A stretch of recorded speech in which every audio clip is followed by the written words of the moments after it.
One of the most painful and explosive political issues in North Carolina today is not the courts, is not the schools, it's the DMV. In case you have been living under a rock, North Carolina's Department of Motor Vehicles is totally screwed. People are really mad about this, and for pretty good reason. Last month, there were 0 available appointments to renew a driver's license in any of the 115 DMV locations in the entire state. And people have every right to be mad. The DMV is a customer-facing government function, and when it doesn't do its job, it puts people in a really hard position. Either you start driving with an expired license and break the law, or you just don't go to work, you don't travel, and we know what most people will do in that position. The North Carolina DMV has been in a bad way for a couple of years, but in the last few years, it's gotten a lot worse, and there is a very specific reason why. The reason the North Carolina DMV is totally broken is pretty simple. Our state legislature broke it, and they refuse to fix it. Like every state agency, the DMV is totally managed by our state legislature. They tell the DMV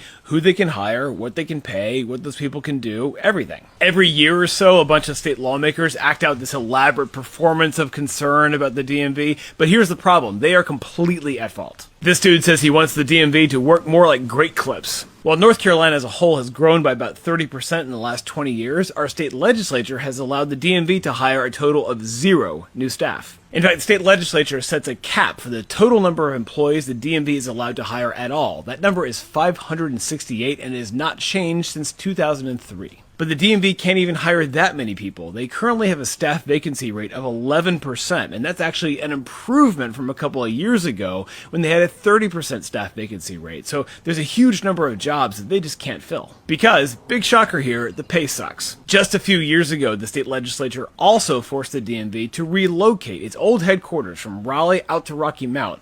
The reason was because the old headquarters building in Raleigh was basically falling apart and the legislature didn't want to spend the money to repair it. So what happened was a lot of Raleigh employees said, I don't want to move to Rocky Mount, and they quit and they got new jobs. So the DMV was critically understaffed right around when the pandemic hit. And that is why the DMV is completely borked today. It was not a mistake. It was a hatchet job. So as long as our state lawmakers refuse to fund basic services that the agency offers, the DMV is set up to be broken and make people mad and undermine their faith in government, which might be their goal after all.